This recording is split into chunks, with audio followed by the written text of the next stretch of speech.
everyone. This is the Easy Allies podcast. I'm your moderator, Kyle Bossman, and joining us this week, Ian Hink. Hi. Ben Moore. Hello. And Brandon Jones. Woo!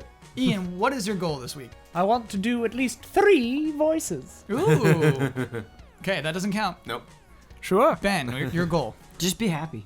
Oh, very nice. Too hard. Yeah. Is that a challenge? Specifically on this podcast on a regular basis?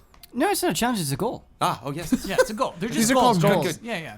Well, I feel mine is very challenging this week. What is your goal this week? My goal is to generally improve the quality of this podcast. Not generally, Jones. Specifically. Specifically. Yes. So, yeah, okay. Do I have to be like, I'm about to do it now?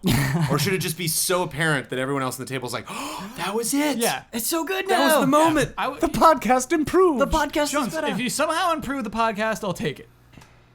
I'm going to have 20 failed attempts at it, but I'm going to try. Okay. What if all of your attempts to improve the podcast, on the whole, totally decrease the quality of the podcast? Yeah. They'll let us know. I trust Jones. They'll let us know. I trust Jones on this. My goal for the podcast this week is to somehow draw a comparison between apples and oranges. Let's start our corrections. Begin Here we correction go. music, please. Is it obvious I come up with it on the fly? Is Pretty it obvious. at this point? It's so obvious that I do too. He reminds us before the podcast and then thinks Yeah. it's up live. This is up right in the man. H1Z1 King of the Kill and H1Z1 Just Survive are currently 2 separate games. PUBG has 100 players in a match, and you do not know where the first safe zone is going to be at the very beginning of the match. And there are 3 modes, solo, duo, and squad, which is 1, 2, and 4 players. Also, there's a first-person mode. The 6 worlds Travis Touchdown visits are all fictional video games. None of them are actual indie games that you're visiting. The collaborations with real-life indie games are t-shirts and maybe other stuff. Other things. That was like so widely misreported. That was like... Everyone thought there was like, you're going to go into Shovel Knight? Yeah, that was very confusing. That was a confusing week. I'm glad That'd we're be sick, past it. though. We're through That would it. be cool. 5,500 Street Fighter II Repro carts are for sale, 1,000 of which are the Blanca glow-in-the-dark versions. And Croco Bongo is the name of the Stamper Brothers' very Donkey Kong Country-like game. And correction music, please. Croco Bongo. Croco Bongo. It's free to play. You just Croco Bongo. yes, you tap it. It looks like a platformer based off music. Oh. Still wouldn't try it. Okay. You present this thing to me, it's free, please, just give it a chance. And I'm awful. I said, no, thanks. In our not a correction portion of the podcast, Jones, begin the not a correction music, please. Kazuma Kiryu is 48. Listen, on this podcast, we do not consider 48 old. If you are 48, you are not an old man. I don't care how young the person talking to that person is, 48 is not old. 48's the new, 28. You must be at least 3 digits before you are considered old on this podcast. Ooh. And non-corrections music, please. We're doing all right. We're doing okay. Yes. I was feeling kind of down, but now Come I on. feel all right. Right, I was getting corrections like, he's 48, he's an old man. I was like, My stars and garters. And we do have an update on Master Sifo Dyas. He is not in any video. He's mentioned in one Star Wars game called Star Wars Force Arena. We have a mention of him in there. I like that they Mention. mention it. Yep. Yeah. However, he's never featured, he's never playable, he's never seen in any Star Wars video Is game. Sifo Dyas Count Dooku also? No, very different. Okay. Very different. I didn't know if it was That him was in the disguise. incorrect assumption I made. Okay. Oh, right. Okay. However, you want a little factoid? I was learning a I would lot very about, much like a factoid, I was Kyle. learning a lot about Sifo Dyas. He was originally typed, George Lucas named him Sido Dyas. And so the intention was they would say, oh, a Jedi named Sido Dyas ordered these clones. And Obi-Wan would say, I don't know a Jedi by that name. And the idea is that it's Sidious. And so it was like some weird little Sidious synonym, pseudonym, whatever. Pseudonym. But it's a name for your person, whatever. Pseudonym. Okay. But there was a misprint. He mistyped it into Sifo Dyas. And then he's like, oh, I kind of like that. And so the entire character changed to be Sifo Dyas, changed into an actual Jedi because of the misprint in that one script. More characters, more money, more figures, more No Classic- figures though. No for Classic no, George Yeah. Lucas. We would own that Cypher Diaz figure if We it would. existed. Prominently displayed. We would have many of them. Yeah. So that's the story of Cypher. I know a lot about Cypher Diaz. That was interesting. Cypher Diaz can see the future. That's Really? Why, that's why he wanted those clones. What is he bad? No, so he had a vision Wait. of the future. Cypher Diaz had a vision of the future. He saw the war, and he's like, "Oh no, we're gonna need an army if we're gonna survive this war." And he went to the Jedi. He's like, "We're gonna need an army if we survive." I had a vision, and the Jedi are like, "No." And so he had to secretly go order a clone army. He didn't realize. He had good intentions. I'm envisioning it was said exactly like this. Yeah. We're gonna need an army. gonna need an army. No, we need it. And the Jedi said no. You look at us like, come on, dude, come on, don't. Cypher Diaz, dude. Cypho, come on. Yeah. He didn't see into the future that Palpatine would then take over that army. No, and he then- couldn't control his visions. They just came to him. His okay. future visions. Got it. Yeah. So maybe Insidious or whatever his name is gave him a false vision. Darth Sidious. Darth Insidious. Oh boy. They killed him though. They killed him. Darth Sidious killed him. They killed killed Cypher Cypher Diaz. Diaz? They killed him. Yeah. Who killed him? Whoa. So Darth Sidious, who is Emperor Palpatine, Right. told Cypher Diaz, "Hey, you got to go to this planet. They need your help over there." And he's like, "Oh, okay, I'll head right over." And over there, these I think they're called the Pikes, just like these criminals. They killed him. They killed Cypher Diaz How did they kill As a him? hit or just like as randomly? a hit. Oh, as okay. a hit. Okay. Just And random Was it criminals like killed just a Jedi. shot with a laser pistol, or was it? I'm assuming it's some blasters. Yeah, Okay. I bet Blasters it was probably blasters. involved. Blasters. They probably Should've said like cornered blasters. him in an alley. Foolish mistake. Yeah, It's and all right. so Laser pistol. Cypher Diaz died, and then Emperor Palpatine like took over the whole little clone army. He's like, "Hey, put a little chip in their brains. When they hear execute Order 66, make them kill the Jedi." And like, so that is why all of that happened. And then the Kyle. clone army people are just like, whatever you say, boss. Yeah, there's a chip in their brain Sure thing. that made it so they could not follow Order 66. Wow. And then stormtroopers were born. And then stormtroopers were born. They got the stormtroopers. Flash forward 50 years. Okay, all right, we're good. We good on Cypher Diaz? Ben, did you have something? I just wanted to say, Yeah. in an ideal world, I would pay an intense amount of money for you to tell me about obscure Star Wars lore with those voices. Yeah. Yeah. At the beginning of every podcast. yeah, we're 6.5 minutes in. Let's And just to get be going. clear, we will never be finished with Cypher Diaz. Never. Never. Oh, never, no. Never. Never. Never. Never going in that vault? Yep. We love him. We love him. He's misunderstood. Y'all remember my favorite way to start a podcast? Yes. Has it changed now? It's not. It's the same. Okay. Last time It is I when thought a it video was game one- gets announced. It's a video game announcement. And Jones, I love game announcements. They get me heated. I'm a little tempered about this one. We have a game announcement. We have a game announcement from a well-respected game studio. But I don't know. I don't know if I'm too excited about it. And that's the way I'm introducing Sky by That Game Company. This is That Game Company's next game. That Game Company of Flow, of Flower, of Journey. No bad games. Just poof, poof, poof. Their next game is Sky. How do we describe Sky to our audience? If you liked Flower and you like Journey and you have an Apple device, play Sky, because it's Journey Flower on your Apple device. The way you said it before the show, Kyle, you said that's the mountain from Journey. That's kind of how I feel. Yeah, so you're up in the clouds, but there is a cloud, a spiky cloud mountain that leads up to a light. That has glowing light. It is very Journey. And you have friends that like go boom, and like you can You have a talk to cape? them. You have a red cape that's red. It looks exactly like the Journey cape. It Yes. is kind of hard sorting my feelings on this, though. Because on one hand, it looks so much like Journey, and it's coming out on mobile devices, which always, I think, creates a natural Not mobile hesitation. devices, just iPhones and the Apple You're right, TV. that's fair. iPhone, And Apple the TV, iPad. iPad. And the yes. iPad. Yes, so all of this stuff. Not platforms that we typically get super excited about.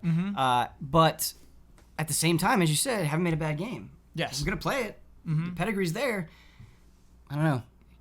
Jones, what's up? Right in the middle, baby. I usually like most kinds of mobile games. I'm willing to give them a shot. You usually like most kinds of mobile games. Yeah, enough to give them a shot. No, you like some mobile. Nobody likes most mobile games. There are Well, so I many think it's mobile games. impossible to play most mobile games. Yeah. Most mobile games I have checked out Okay, in my sure, lifetime. sure. I The haven't ones done that it. rise to the top. Yeah. Yeah. Yeah. But moving a character around in 3D on a phone, on an iPad even. Touch controls is what's been promised. Moving Yeah. a character with just sliding across glass just doesn't feel good. Right.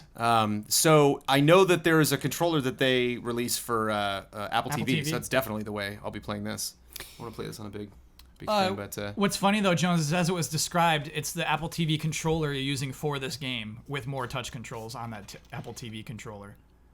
So no analog stick still, man. wow. Okay. Yeah. Everybody's gonna be gliding. Everybody's gliding. It's gonna be a slippery kind of game. You would like to believe that game company is very aware of this and would make controls that feel good despite the environment that they're working in. That's how I feel, Ben, because I think Flower controls very well. Yeah. Flower is great. And 3D flight in that manner is actually super hard to figure out, and they managed it. Yeah. Some more details about the game. It's a game about giving. We saw the little kids lighting candles. I'm not sure what it means, but you're like your children, it seems. The world of the game was described as a playground. And so if you're a casual player, you can just hop in and have some fun and kind of goof around. Or there is a more traditional gameplay path through it. However, it will always be evolving. They will open up new parts of the world and close others off and add new things as the game progresses in time. Huh. Yeah. That's kind of exciting to me. Right. Because the thing that I really took away from Journey was the encounters that I had with other people and having them lead me around, losing them unexpectedly. Like that was when I was enjoying the game the most. And I would hope that they would have similarly ambitious, similarly clever ways of using online stuff here. So yeah. But curious, Ben, very curious. Ben, what if I told you, hey Ben, a new part of Journey opened up. You want to go play around? Right. Like you open up the game and you get like, here's your Sky update for today. It would kind of ruin some of that magic, but It's a different game. it's a different game. Yep. It's a different game. And we Is have it? to allow it to be. We don't know. That's the thing. It's just it feels weird. I don't know, condemning it or being overly excited at this point. Yeah. 4 The players information that we is a have. big difference Yeah, from Journey. sure. You saw 4 little characters running around. Was Journey limited? Definitely much more. There were Journey's just 2 2 at a time. There was Oh. just 2 at a time. I definitely seem much more cheerful than Journey. Like Journey has high emotional moments, but I think most of that game is either just kind of like tepid or sad. You know, like there is extreme jubilation in parts of that game, but not a lot of it throughout. And this seemed a lot more playful. A lot. You were definitely like I'm not sure what you are in Journey. You're a little like cloth being. You do not have human legs. You know, like you're a human kind of shaped, but No, you're a person under cloth. Medium humanoid? I don't know. I don't think you don't have know. like a body. You got a body.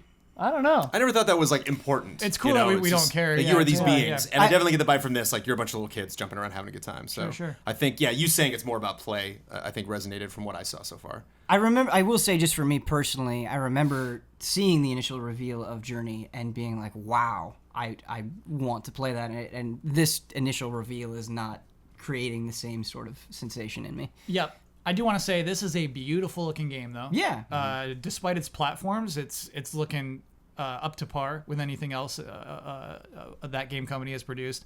I just love the animations. I love the way the capes look. I love the way that the sky looks. It's a pretty game. It's a good look. I'm excited about playing this on Apple TV, knowing that hopefully the install base will be pretty big. Do we know the price of it? It's gonna be We don't know the like price of it. $10 or Jones. something. Yeah. So what I really enjoyed also was getting that white glowing robe in Journey, Yeah. and then going back to it, helping other Yeah. players, Being- and yeah, helping them in a way where it's like I don't need you to follow me. If you want to ignore my help, that's fine. I can also have fun. Like I don't need to like the thing is over here. You got to collect. Like if you want to just keep going, that's fine. And so I imagine kind of having a joy in getting good at that game, seeing all of it, and then just kind of hanging out in some areas and like greeting these players that are just like, I just bought this for $5 on my iPhone. What am I doing? And like, there's me, you know, like a part of your game, you know, like kind of showing the game off and you know, performing for you like in your experience. And so that'll be fun. If I'm invested in it and I'm potentially playing with people that are like, okay, you got to sell me on this game. And it's like, let me see if I can do it. Let me see if I can like see a person enjoying this game more and more as we play through it together. I'm just bummed it's just on iPhone and iPad and Apple TV though. That's what I want to talk about next, Ian. Is Because that it's like I don't have those. yeah? So like I can't care about this game. That game company had the 3-game deal with Sony, and they were feathers in Sony's caps. Those games, Journey especially, I would say, but Flower as well. Just these are huge little games. Right. It seems weird to me to like let that one go.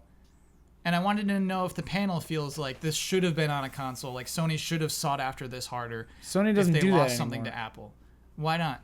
They just don't do indie stuff anymore. I don't know.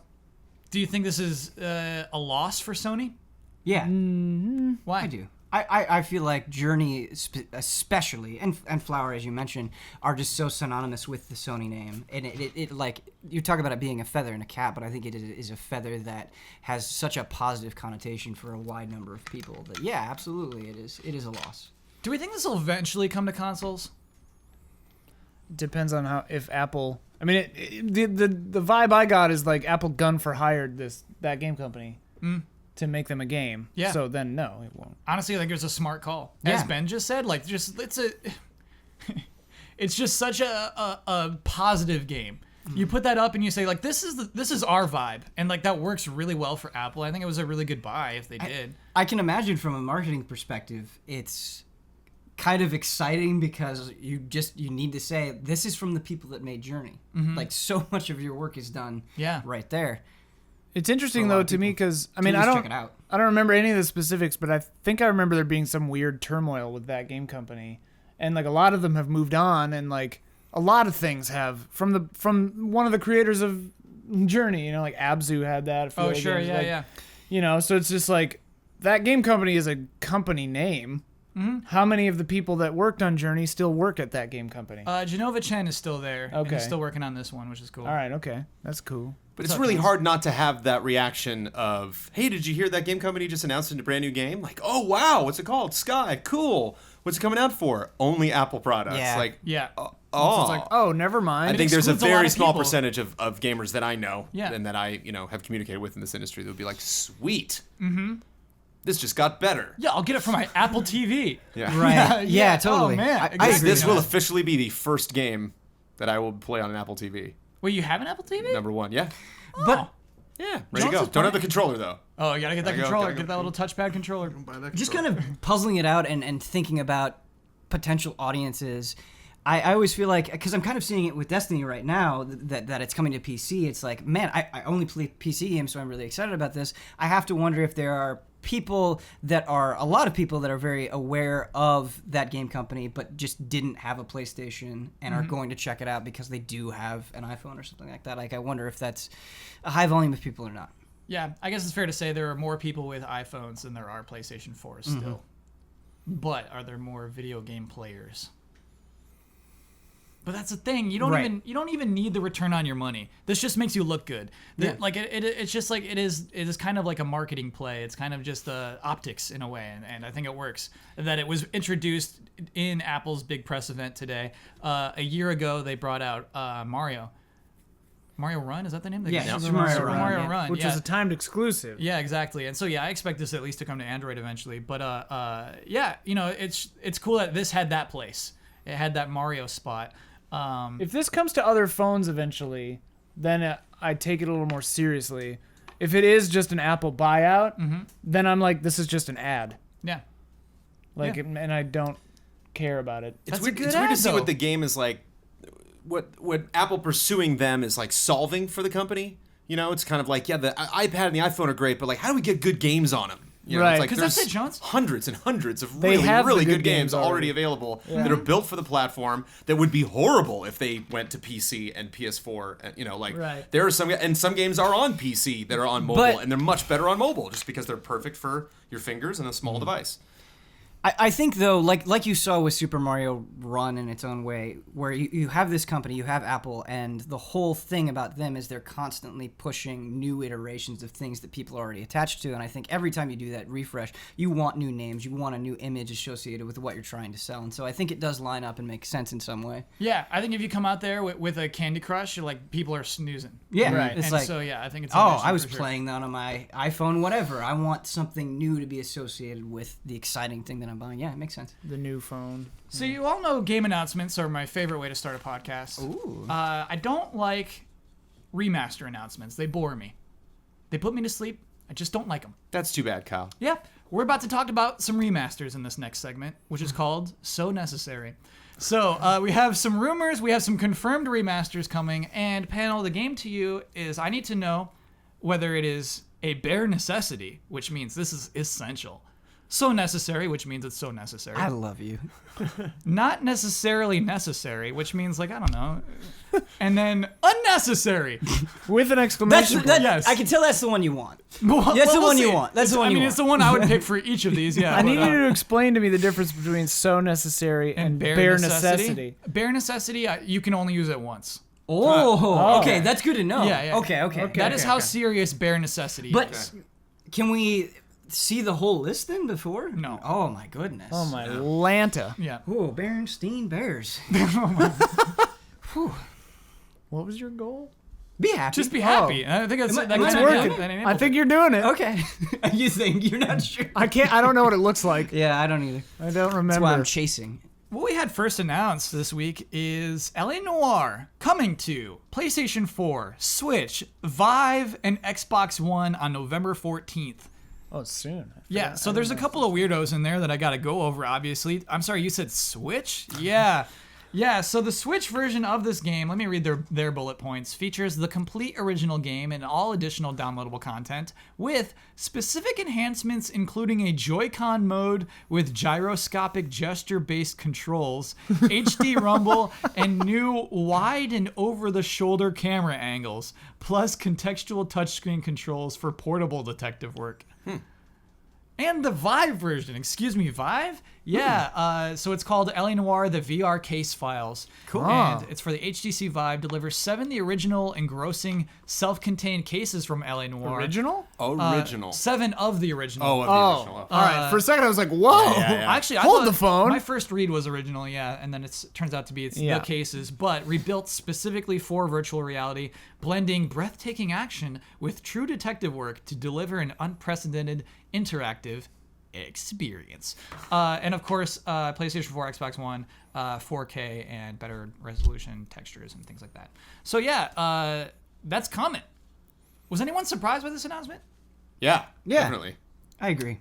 I was surprised in that I didn't see it coming, but once I saw it, I was like, yeah, all right, why not? You know? Yeah, I mean the why not is I don't think Rockstar saw a future for this, and it's kind of unusual for Rockstar to push That's true. an old game like this in such a fashion, but here it is, and I think I would consider it a big way. Yeah, I agree. The problem is I could not find out how much it costs. It's currently on PC. It's $20 on PC today. If you want to play that on PC right now, it's $20 US. I kind of think this is going to be more, especially on Switch. I think it should be $12.99. Yeah, I agree with you, Ian. But you know, obviously, it's a AAA Rockstar game with an open world. Yeah, they're gonna do 40. Yeah. Yeah, I It'll think be so, 40 for sure. I need to know, panelists, what is your necessary rating on this, Jones? I say so necessary. Wow. I think this is a unique game. I think this is a game a lot of people could miss. I saw the sentiment from some people on social media. They're like, yeah, for the 5 people that didn't play it. I know tons of people that didn't play this game. Yeah. Definitely. I think it's the kind of game that a lot of people were curious if it was going to franchise at all. You know, kind of like, okay, maybe I'll see. It sounds like they're doing DLC. You know, it's like everything, I think, except for like Bully. It's like we got Red Dead sequels. We got, Mafia sequels. We've got, there's a lot of open got world games that Manhunt like, sequels. yeah, we have Manhunt sequels. Of course, GTA is rocking. And so it's like, I was potentially expecting a sequel. And so I just think it's just one of those games that is so unique visually, is unique in its portrayal of the city. Like a lot of people, even like, GTA 5's in LA, and I love it, but it's their own weird Rockstar version of Los Angeles. And so it's rare that like True Crime Streets of LA is the only other game that I've played other than LA Noire, where like it's LA, it's street by street. Yeah. And this is just like Hollywood and kind of East LA, like Northeast LA. Yeah. But it was fascinating. This was a game I brought home to show my parents and drove around, and they were like, "Oh, But you think it'll be fun spotting stuff." today? And That's the thing. It's like this remastered today. You think it'll hold up? just because of how unique it is, Okay. because it's not like. I don't think this is a game that you look at if you have not played. That if you are into detective stories, if you're into stories with a heavy amount of narrative elements, lots of characters to talk to and mysteries to solve, but specifically that open world, and the combat was fun. And I've brought up LA Noire on many occasions because it was fun for me because my wife's an actress, and so I actually knew some of the people that were in the game, and it was just so bizarre, like bumping into them. I was and just so thinking many about years that. later, How weird is that going to be in VR? well, so many years later, I wonder if a lot of these people that at the time were like, "Oh, I got an LA Noire," and it's like Yeah. what, 10 years later, so like they might be people you recognize. guys. They might now be on some show you like, or you know, so you might have some faces that you know. And especially that VR, I'm very curious about. I think it's gonna be creepy. I think that's probably the faces. smartest. Yeah. Yeah, It's really weird. But I like some creepy VR. I like some weird stuff, and it's gonna be interesting to get in that world. Ben, how necessary is this? Man, I think Jones made a very compelling case, and I agree with a lot of his points. I think L.A. Noire is a very unique game for all of the reasons that Brandon just described. I mean, he's taking the words right out of my mouth from that perspective. But from a personal perspective, in terms of last generation Rockstar games, L.A. Noire is one to me that at the time I really was glad that I played, but has aged very poorly in my mind, where all of the things that Brandon was describing were super novel and interesting to me, and I am very glad that I played it. But when I think about the details of L.A. Noire, it's where it starts to fall apart for me, and that's where it gets just personally unnecessary. Like, I don't really want to play it again, because I remember really not liking the characterization of most of the characters and Cole Phelps himself, and I remember really being disappointed with how it ended and how the transitions between the different things that Cole was doing, the different departments that he worked in, it just...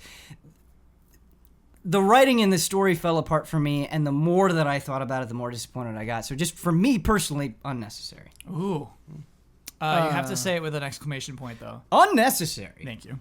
Ian, how necessary is this? I was in line with Ben. I did really love the city and the vibe of this game, but like you, I didn't really. The story was kind of whatever. I super burned out on this game when I got to arson after murder. Oh, that's the end, though. I know, and I was like, "Why is arson after murder? This is stupid." And then I was like, and then I just didn't care anymore, and I never finished it. And so for me, it's unnecessary. But the fact that it's coming to Switch and Vive, I would say bumps it up to not necessarily necessary. Just because it'll be interesting to look at it in VR, and it'll be interesting to see it on the Switch. I don't think I'll purchase it, but yeah, good for the Switch. I agree. I mean, anytime something is coming to the Switch, I am happy. Yeah, not many crime-based open world games available on the Switch from big developers like that. So accurate statement. Like, think of how long it's been since a Rockstar published game has been on a Nintendo console. Like, we had Chinatown Wars on DS. Yeah. Wow, yeah. Yeah, but what if it was Red Dead Redemption? Yeah. Well, we'll see how this goes. I mean, that's a game where I feel like the trajectory is the exact opposite of L.A. Noire, where it only gets more romanticized in my mind. Right. I cherish the long hours I would love to go back and Red Dead Redemption. But a lot of people did ask me, they're like, hey, do you think this is like a test to see if people are interested in L.A. Noire to maybe get a sequel? And no, I don't. This was just a nightmare, I think, to develop. Like, there was a lot of... Like, there were Red Dead Redemption stuff that I found out about after the fact, the Bens and all of that, drama. But, like, before the L.A. Noire came out, I had already read lots of stories about Team Bondi and Rockstar stepping in and the tech working, but the game not. And so, yeah, I don't think that's if this is a litmus test for making a Red Dead remake, then that's bad news. Because, if they're like, let's see how this goes, and then maybe we'll do a Red Dead. Oh, yeah, the old Red Dead Darkstalkers VR HD. Oh, my God. Yeah. Yeah, absolutely. But that's bad. I don't think the open world is going to be... do it. I mean, Let's go. Fallout does it. Skyrim does it. Maybe we can have some open world VR. I would really... I'm just very curious about... I want to see all of those things in VR, see how they pan out. Yeah, see me the too. different takes. an interesting Vive only. I'm curious what the deal was there. What's the deal? Wish I had a Vive. Yeah. Okami HD was announced this week. This is coming to PC, PlayStation 4, Xbox One for a cool $19.99. Not on the Switch? December 12th, no Switch. Am I allowed to ask how many of these we got? I got 2 more after this one. Okay. Because I think Which means he's feeling strongly about this. Yeah, I know. Yeah, it's reason 2. Yeah. Basically, not a ton of details. It will be 4K. Interesting factoid. The PS3 version was already 4K of Okami HD. Really? Isn't that crazy? Sorry, can we only use each of the things once, No. just bare necessity? Bare necessity you can only use once. The others you can use all the time. Don't hold your breath. Jones, how necessary is Okami HD? Not necessarily necessary. Oh, why? It is a gorgeous game. A gorgeous game that I never played, but through working at Game Trailers, saw people play it multiple times, saw different people review it for different consoles as it came out. I just think Whereas you have something like L.A. Noire, where like this is your first shot in a long time to check out this interesting game. I think this is the fourth time, maybe fifth that this has been released on another console. We can figure this out. launch. PS2, Wii was the second time, and then PS3. That's it. So fourth. PS3 was the There's number remake. 4. Yeah, this will be the fourth. Yeah. Wasn't there like fourth there was like release. a Okami other then on version? DS. Yes, there was a Okami Yeah, on there was a DS. DS one. I was Yeah. gonna say there was But some other. that wasn't Okami. It was a different game. Right. So I would maybe spark that up, to the next rank if there was like a new boss or some extra like a director's commentary or something that It's you a can long cue game, while you're going Jones. through or It is. something. Just something else. They were like, and to celebrate this, fourth go around, I there's get you. this other thing. It is kind of funny to name it Okami HD. It's like we had that. Yeah. We yeah, had wasn't that the PS3 one Yeah, called that's, that? yeah. Ben, how necessary is this? I'm actually going to go with so necessary. And I see where Jones is coming from, but that's kind of the exact reason why it's so necessary for me, is I still feel like there are a lot of people out there that haven't experienced this game, despite it getting several re-releases. And I think that it's kind of in this position where it is often talked about highly, but still a lot of people haven't played it. And so I'm okay if Okami keeps coming out. There are things about this that the no Switch version doesn't make any sense to me. Right. I don't know why you're not putting it on Switch, and I think you see a lot of people being understandably disappointed about that. But I think Okami is a gorgeous game. It is a special game. It is a game absolutely worth playing. And if this just gets a few more people to play it that haven't experienced before, I consider that a win. Yeah. Ian, how necessary is Okami HD? Not necessarily necessary. Wow. I mean, that's generally my feeling on a lot of remakes, remasters. But Yeah, like, exactly. Yeah, I hear you. yeah, not coming out on Switch. I'm like, like if it came out on Switch and if it was like $10, I'd be like, all right, I'm not gonna beat it. I didn't beat it the first time. I'm not gonna beat it now. 4K on these other I consoles. don't care. All right, yeah. It's been 4K. Yeah, Okami's been 4K. it's been Ooh. Ba-boom. 4K since you played Okami. I like to see Capcom support this game still, though. Yeah. I truly believe that Capcom knows how good this game is, and even though they can't afford sequels, they'll still re-release it. That's kind of heartwarming in a sense. To me though, like I maybe I'm cynical, but like I can't. I'm definitely cynical, but I can't not look at a remake of just some people in a boardroom looking at the like cost risk analysis and saying like, I bet we'll sell more than it would cost us to do this, so let's just spit it out because why not? Yeah. Like it'll cost us 20 grand or 100 grand or however much it costs to make these things, and we're definitely gonna make more than that. So whatever, just do it. Like I don't see a lot of passion behind these things. Yeah. Yeah, but I think where I'm coming from is if it is a great game, Right, right. What's the problem? I mean, That's my thing. Doesn't that cause more good than harm? Don't misread me. Yeah. That's why necessary is such an interesting word because to me these are like, I'm not against them, Yeah. but I don't necessarily care when they come out because I don't think that's what they're designed to do. They're there for people who loved them originally and want to just play them again anyway, or people who never got a shot. And like I'm all about that. I love that, but it's not something I'm gonna like write home about. Yeah. So like I don't think any of these are necessary. And it's We'll always see. We'll see. I'll try to win you over. It's always interesting because you get when you have a game that is released so many times. It's funny how you hit people at the right moment. Like I didn't play the Wii version. I like kind of messed around with the PS3 version, but I didn't really play it. And it's like, oh yeah, it's been a long time since I've played Okami. Let's do it again. And Are you buying this? Oh yeah, absolutely, okay. I'm buying it. Yeah, Great. I'm buying it. Which platform? Because You I buying just it PC? because I just want to play Okami again. Yeah. What platform am I buying it on?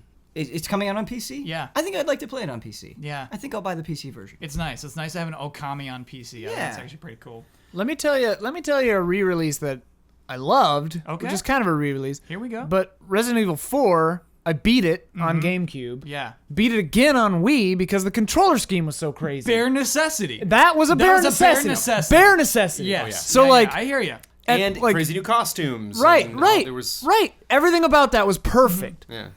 So like that to me is what makes a re-release or All a the same remaster. disc. I think, Right. Yeah. Not to spend too long on this, but I think Yeah. another reason why I'm more okay with this kind of spit it out stuff than I was when you saw kind of remasters happen. You saw the initial rush of them. There was a lot of talk of, man, well, we want new games. If this is taking the place of us getting exciting new games, then that sucks. And that was a mentality that I could understand and agree with. But it's like, dude, I got so many new games to play. Right. Like, this is harming nothing. Right. Nothing is being taken away. Like, I'm getting so much good. I'm overwhelmed. I am drowning in good new video games that this does not feel harmful, or that argument doesn't really make sense right at this moment. I agree 100% with that. It is crazy. L.A. Noire, November. This game, December. Like, they're coming out this year. 2017. December is nice, actually, for Okami HD. December 12th. You've bought most of the big games you're going to buy. That's a Christmas stocking present. This is probably going to make me look very silly because this podcast will come out after potentially a delay. You're Who saying, knows? You're saying Xenoblade? I'm December? saying I would like to dream right now. My goal of this podcast is to be happy. Yeah. I would like to believe that Xenoblade 2 is coming out in December, and that is what I'll be spending my time doing. Ben, thank you. I should have mentioned this from the top. Yeah. We recorded this before the Nintendo Direct. That was 45 I minutes. could be looking like a big idiot right now. If you want impressions on that, don't leave a comment about how sad you are we record this on Tuesdays. We have it up on the YouTube channel that you're on right now. Yeah, Just find that video. We have hot and fresh impressions from Live right stream. after that happened. So thank you. Check that out. If you're a listener to the podcast, our YouTube is youtube.com/easyallies. We got hot, fresh impressions of what Will that go on Easy Allies or Easy Allies Plays? Easy 'Cause Allies. It's a stream No, we archive. put the real stuff. We Okay. put the the meaty real stuff. The hot, fresh stuff. The hot, It's fresh all stuff. real hot, fresh What is stuff. the Little Caesar Hot and Ready? Is that what it is? $5 Hot and Ready? Yeah, hot and ready. Yeah. I think you through some tough That times. stream is hot and ready. Yeah. Yeah. Thank you, Ben. Mm-hmm. I got two more. They're both rumors. Ooh. So we're going into a darker territory. Here we are. Shenmue. Bare necessity. Oh! Shenmue 1 and 2 has been rumored, and it has appeared on some European retailers. And it's like, wait, why is that appearing on your retail store? It's a Shenmue 1 and 2 collection. Jones, how Bare necessary is that? necessity. Oh, Yeah. why? It's time. It's so perfect. If you have any sort of hope to get people ready for 3, hyped for 3, just a base understanding of what 3 is, even if you only sell that one kid in a friend group and they show up, to lunch at school next day and they're like, yeah, it's pretty cool actually. This game, Right. back in the day, there's some interesting systems there. Because even that it was as somebody Kid at the lunch table. There's some interesting systems in Shenmue.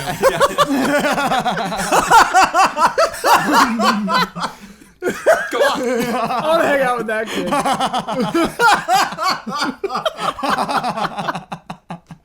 What's an interesting system? What Sorry, was he Jones. eating? What's that? That's like a sandwich. That's a Oh, big old okay. sandwich. I was like a bowl of pudding. You just improved the podcast right there. Oh. Okay, Like that was like my little sandwich reference. You made us laugh. Yeah, okay, John. All right. It successfully imitates Japanese life.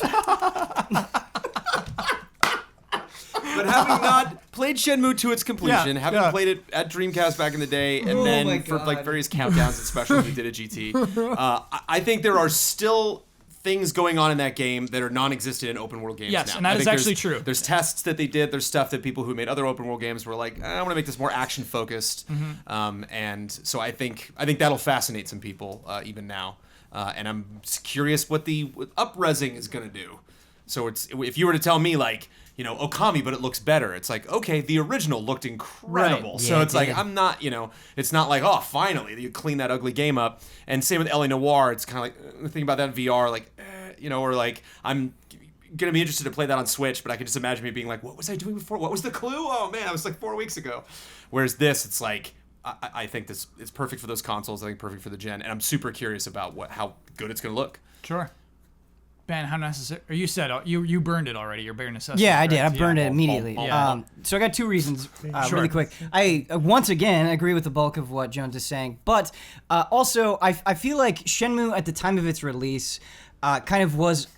There was a lot of unfortunate things going on where the hype around Shenmue, like the things that it was promising to do, and kind of the fate of the Dreamcast, I think all of it, so much of it was riding and became the story of Shenmue. And so what I think would be great about a re-release is I think now is the time where we can kind of evaluate it outside of that stuff. And there is, as Jones was saying, so much good things in it. And I think having that stuff surface and not be so tied to the Dreamcast would be a good thing. Yeah. For sure. The other reason, and more important to me personally, is like it is worth existing just to see Michael Huber's face. If that's all I get out of it, it's fine. Right. That was worth it. I'm a happier person. Yeah. As a result. Yeah. Ian, how necessary is the Shenmue 1 and 2 collection? I want to say bare necessity, but I don't know what the fourth one's gonna be. Okay, it's fair. It's fair. If you just want to call it so necessary, it's not a dishonor. You know what? For Huber. Thank For you. Huber. Thank Bare you. necessity for there it Huber. is. Yeah. Just to see his face. And also, yeah, blind because. friendship. Yeah. Well, and also because, like, yeah, it was shackled to a system that undersold. And I think that it deserves a better shot because it does seem like it does. Like, if anything that inspires that much passion, not only in Huber, he's a very passionate man generally, but like in so many other people, I think that it would be good to get it in more hands. And here's the crazy thing. In Japan, Shenmue 1 and 2 were on the Dreamcast, and you could actually import your character from 1 to 2. In the US, there was no way to do that because 1 was on Dreamcast, 2 was on the Xbox. Yeah. So, I mean, just off that alone, that you would have that opportunity for the first time ever is so exciting. Yeah, That's an upgrade, yeah. Yeah. And I don't know what they could possibly be, but like having RPGs coming to handheld systems and adding like a speed up, mode or something where you can like skip cutscenes or like I wonder. And this might sound blasphemous. I'm probably gonna get like choked down by like Huber once he hears this, but I wonder if there's a way you could expedite the process of getting through those 2 games. That's not what that's about, Jones. I'm just but getting ready for Shenmue 3 might be what it's about for people that are playing these games. Shenmue 3 ain't coming out for another 5 years. Maybe release it in chapters and let me like skip ahead to check out other parts of the game just I would to love like a right experience analog other stick. characters or Yeah. Being able to control the camera would be so nice. Oh, wow. I hear you, Jones, because there are times where you're just waiting for work to start. totally optional. Yeah, I hear you. And not something that tells you right away. Like you got to dig in the options to find like, oh, speedy mode. What's that? Yeah. Or just go to sleep. Like if the character just like goes to sleep, wakes up, and it's time to do the thing. I don't know anything about Shenmue. It hurted a little bit. Honestly, it's weird. Like, waiting is part of Shenmue. Having goes to sleep. I don't know what that is. I don't know. Blah, blah, blah, blah. The systems are. Having a boring job is part of what Shenmue is. It's so weird. Like, that's part of the game's design. What a bizarre game. I feel like I'm excited for us. I mean, obviously I'm excited for Huber, but I'm excited for us to talk about it because I feel like the context in which we talked about it before, it was sort of done through this, like, this is so great, man, it'd be really awesome if Shenmue 3 exists. And now we live in a world where Shenmue 3 is going to exist, so it's like, okay, let's just talk about this game for what it is, not the unfinished story. Like, let's just dig in and see what happened. I think that's cool. Yeah. I think it's like more pleasant than like a little scratch from a muskrat, you know? Our next game that we're going to talk about, is a double pack, another double pack. Is Bayonetta and Vanquish together on one Oh my disc. god, I wasted it. I wasted it. So this showed up on a check retailer, alta.co.uk. The price of friendship. I like Shenmue. I like Shenmue. You didn't but waste it. Huber stole it from you. Huber took it from me. stole it from This me. would have got. Yeah, stole it right from Ian. Oh boy. So again, this is not confirmed, just a rumor, but it popped up on one store with happy box I art gave that that seemed my legit. And What's also Vanquish? Vanquish and Bayonetta. No, what is that? Oh, it's another game from Platinum. This one's a shooter where you're kind of going between cover but skating a lot, and it's a very like action-heavy shooter. Where it's not really like about pop and shoot, but about like skating over and finding a new area. You're popping. But not like So imagine like it's some things you like slide up and then you just kind of like pop over the edge of the cover and like boop boop, and this you like flip over the cover in slow mo like. Yeah. And it's very shiny, lots of metallic surfaces, and you got your big metal suit on. And Sounds like Dami. This is absolutely essential. Yeah. There's kind of no reason not to believe this rumor because those 2 games were released on PC recently, and The teases. They tease Vanquish. What consoles is this coming to? PS4 and Xbox One. I don't like. Again, we're gonna look like idiots. There's a lot of Platinum, and I feel like there's Platinum announcements that happen at the Nintendo thing. Like, why not Switch? But Can't run it. what was shown on those retailers was PS4 and Xbox One, and they're already on PC. So, Jones, how necessary is this little So double pack? necessary. So necessary? Why? I think Vanquish is one of those games that, while I did not finish, I think is, like I said, extremely unique. I think Bayonetta has gotten didn't Bayonetta get a good re-release on something? So on the Wii U. Was that the Wii U? Yeah. Well, I know Bayonetta 2 came, but I just came actually- trying to remember correctly. And that on PC as well was a huge deal. Yeah. So I think Bayonetta has had its her turn. I think I'm excited for her to show up on other consoles because I remember at the time Ben Moore said that was the greatest action adventure game you had ever played, or one of the best. Bayonetta 1? The original Bayonetta. Yeah, I remember when that was done. yes. You were like, guys. Yeah. Oh man, that game I just played. From Bayonetta 1 and 2 are honestly taken together some of my favorite games ever. Like probably in my top 5. Wow. For sure. Good God. So that, and I just think, holding on for that Switch announcement because I'm just, and that was one of the other things about L.A. Noire is that like, doesn't matter what game it is. If some game from last gen that was cool that like got a lot of buzz but maybe didn't get a ton of sales and not a lot of people that I know personally checked it out, that is coming to this console I can take anywhere and play on a plane and have that game that like, oh, I'll chip away at that over a couple months, sure. But I think Vanquish is just so interesting and it's exciting to see it back in the headlines. Ben, how necessary is this?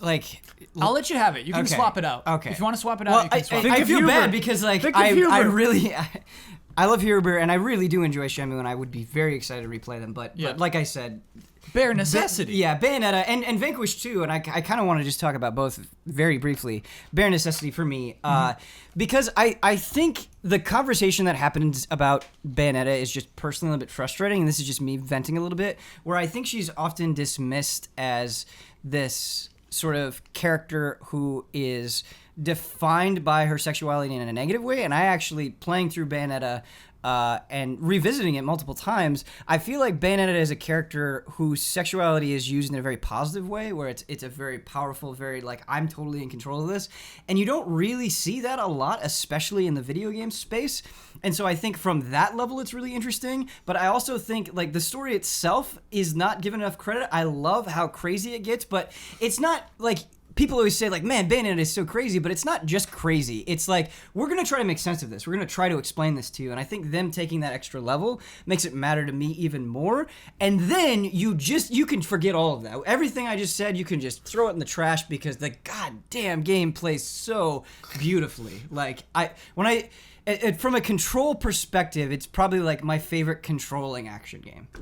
Just like hitting that witch time feels so good. Which is the dodge. You dodge. dodge at the right You moment. dodge at the right time. Yeah. And then you're rewarded in just this. It just feels so good. I could do it every day of my life. And And Vanquish. Did you learn the combos? Do I learn the combos? The combos intimidating. Yeah. Well, what I like about yes, I learned the combos because during the loading screens you actually get time to practice, and I thought that was such a smart thing that, that you can go and you can New consoles, they load too fast. Yeah.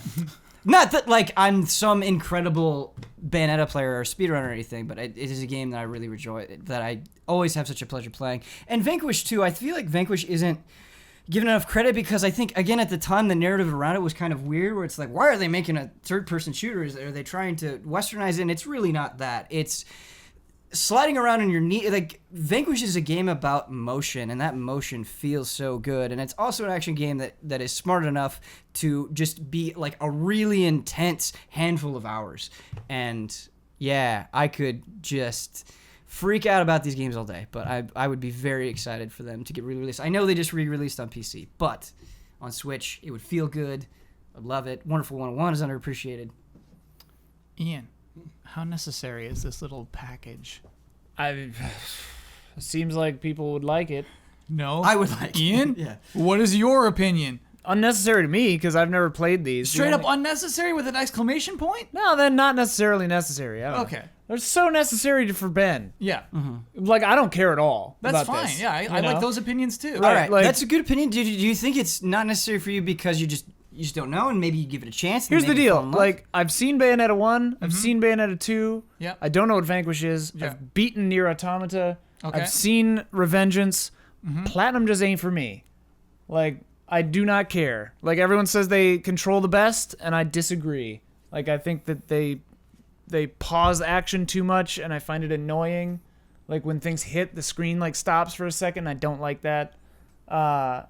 It's just not my style of action game. So, like, for me, but that's me. Like, Yeah. I don't care what like about anything else, like what other people like, because that's great. I love it. But to me, like Platinum's like if Hollywood was just handing out free movie posters. You know, I would say no, thank you. I don't want that on my wall. Okay. All right. I like art. Sure, hear that? Huh? Sounds like it's podcast time. The following are the official sponsors of Easy Allies for the month of September. JoJo Dent Co., your friendly automotive dent repair expert. If you're currently an Easy A patron and are in the Denver metropolitan area, tweet @FastMower if you would like to have your minor door dings repaired free of charge. El Thanis. Iron Harvest, a real-time strategy game for PC, PS4, and Xbox One, currently in development at King Art Games. Join their community and help them bring the alternate reality of 1920 plus to life. iKeyless. Need a new car key or remote? iKeyless.com has been in the key replacement business since 2002. Check them out today and they can help save you up to 75% off of the dealership's prices. If you type in offer code EZA at checkout, you'll get 15% off of your order. Hogue Law Business Law Firm. Whether you're starting a business at level 1, stuck fighting the dreaded fundraising boss, or finally cashing out with a well-earned high score, you need a good business lawyer at your side. Rick Hogue started Hogue Law to bring more than a decade of experience to companies like yours, and is proud to support the Allies. Check him out at www.hoaglaw.com. Mango. Oh, can I help you, Ben? I'm sorry. I'm sorry. I just like it when you say mango. I do too. It was pleasure. I do too. That's all. It's just mango for a second, everybody. I Let's Okay. shouldn't have interrupted. Let's just mango for a sec. So good.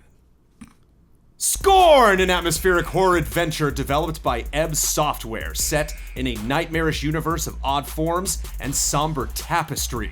Go to scorn-game.com for more information or check them out on Kickstarter.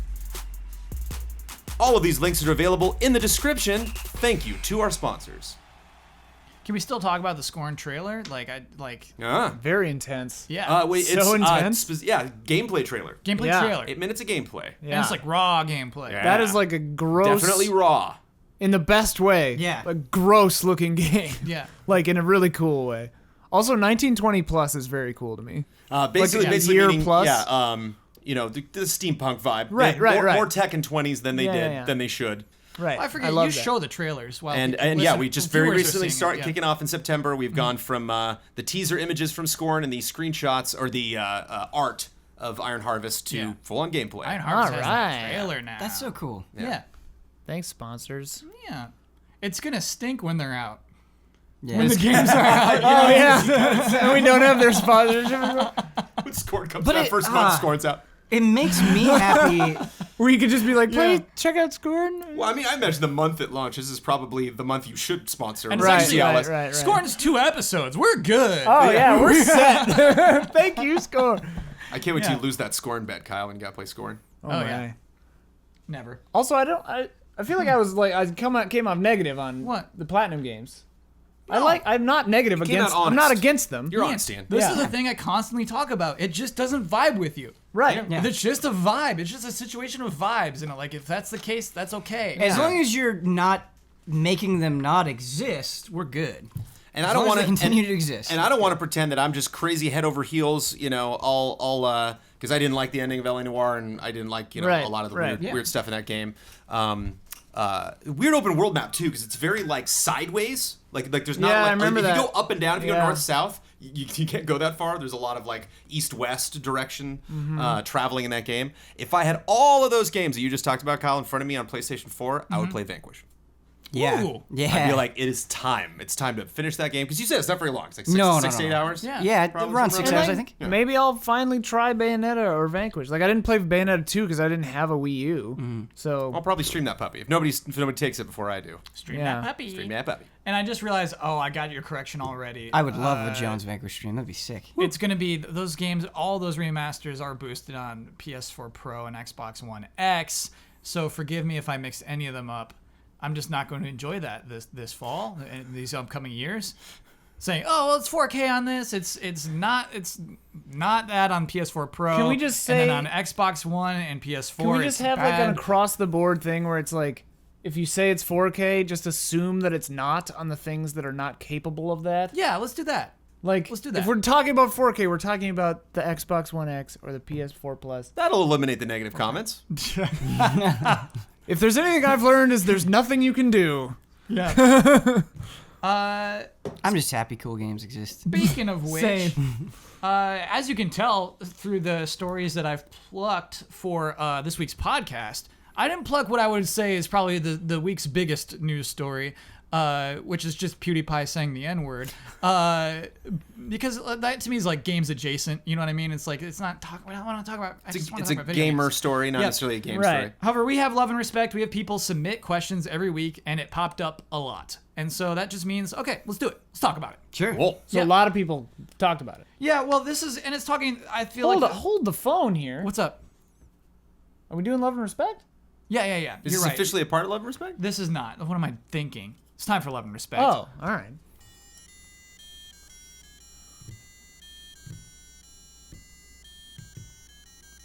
Love and respect. And so now we're talking about love and respect. I was very confused. Yeah.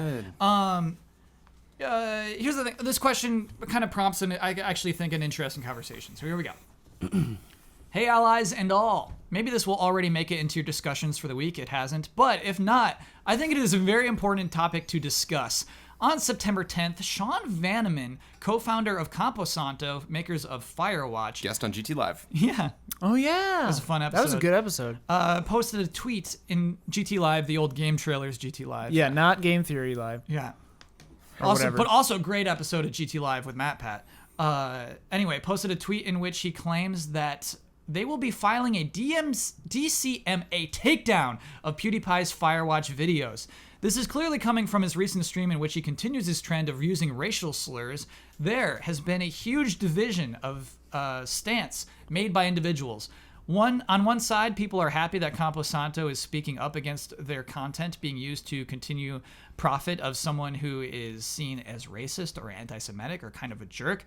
The other side people are taking is being extremely upset and disappointed in Campo Santo, thinking that this is an abuse of DCMAs, and if this succeeds, it will open the floodgates, allowing any developers to take down any videos or streams of their content if they don't agree with the individual's views or stances.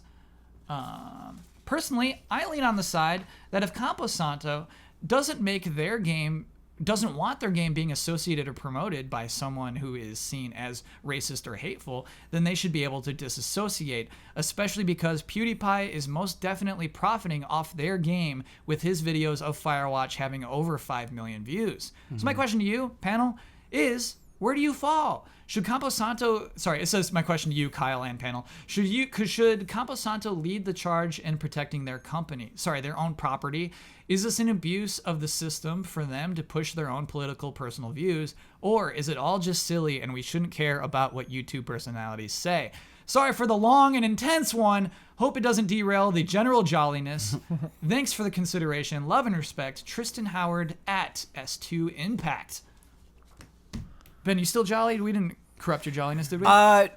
Well, we were talking about Bayonetta and Vanquish. We were Yeah. talking about Shenmue. We were talking about these remasters. We Yeah. were having this discussion of all this stuff, and this is a much different tone. Yeah, absolutely. This is something that I've been thinking about a lot lately, and where I'm at now is you are responsible for the things you say. Period. And it's something that I've had a huge realization of within my time as Easy Allies is that yes, it's fun. Yes, we're playing games. Yes, you're gonna get mad. I play games a lot and I get mad at a lot of things. That does not excuse this type of behavior ever. Period. That is an unacceptable word. It should not be said. To me, that is not a complicated issue. And if I were in his shoes. yeah.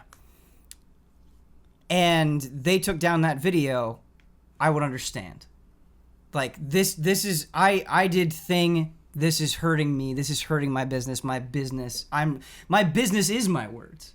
And if I mess that up, then it makes sense that I would lose business. This is not just this is not just, hey, I said something negative about their game and they didn't like it and they're trying to abuse their power. I don't think it is quite that situation. I think it is, I said something that is revolting on many levels and is just completely unacceptable, and therefore I have to be responsible for what I said. I can't take that back. What about Ian? Handle this one. What about your Campo Santo? Yeah. Is it in your right to say take that video down?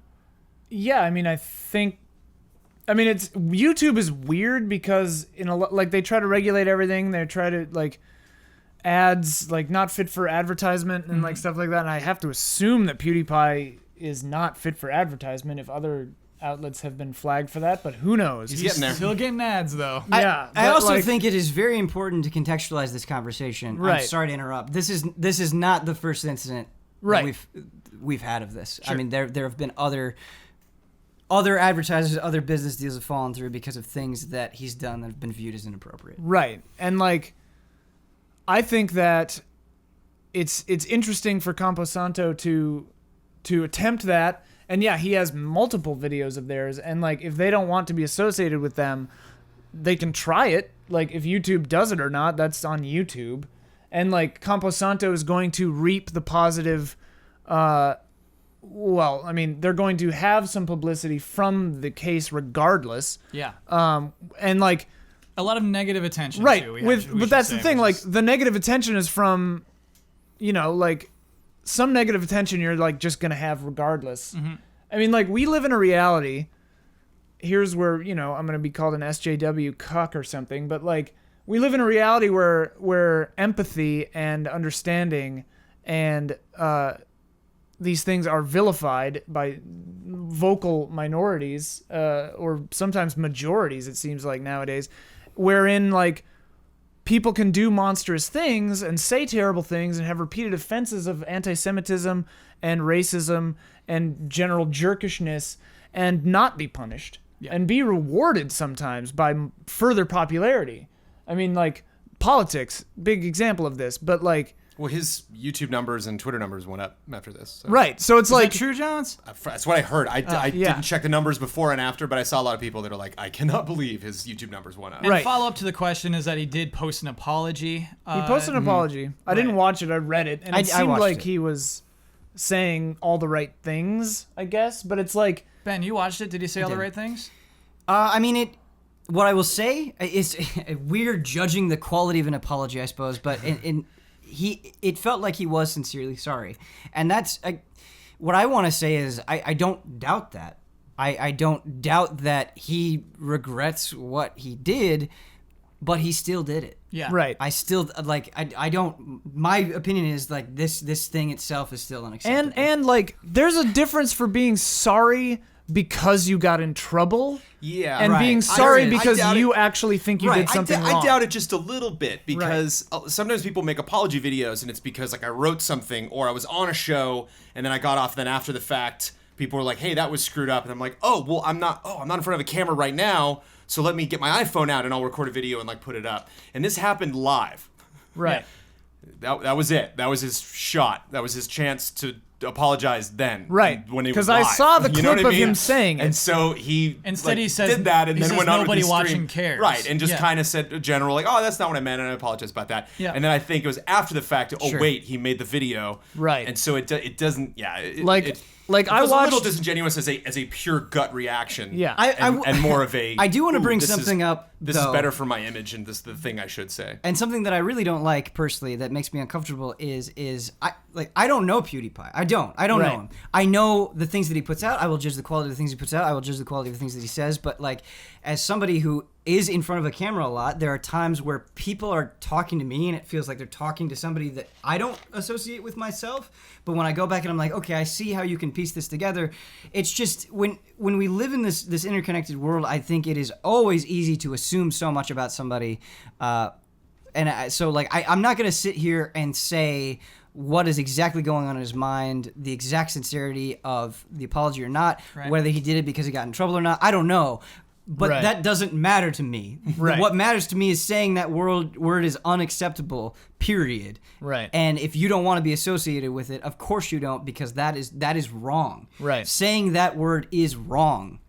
And like, I watched the clip of him saying it. Hubert played it before we shot earlier today, and like, he leaned into it. He said it. Yeah. It wasn't just like it slipped out. Like, even that would be indefensible, you know. Right. But like, he leaned into that. Yeah, if it's like, a Tarantino he movie said set it. in the Old West, that's one thing. Right, You know? but it's like, and then like didn't immediately go like, oh shit, like, oh, Yeah. that just, you know, like, he was just like, nah, well, Yeah. you know, I'm like, this is a bad dude. Right. Like, this is just a crappy dude. So I want to talk about the DCMAs though, Right. because here's the weird thing. We are lucky.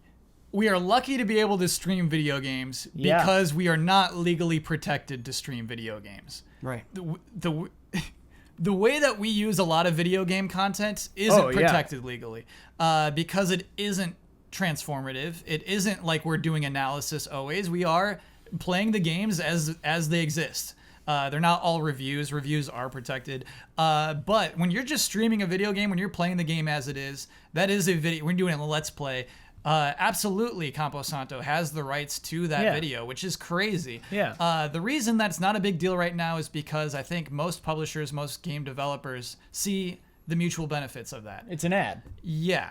And so I wonder how long this stays up. I wonder how long this friendly relationship we have with publishers sticks around. I think we're seeing it develop. I was going to say erode, but I don't think we're seeing it erode necessarily. But like, definitely with the YouTube shift in the way they do ad money and flagging things as not suitable for ad sales, like, that's definitely a step toward this.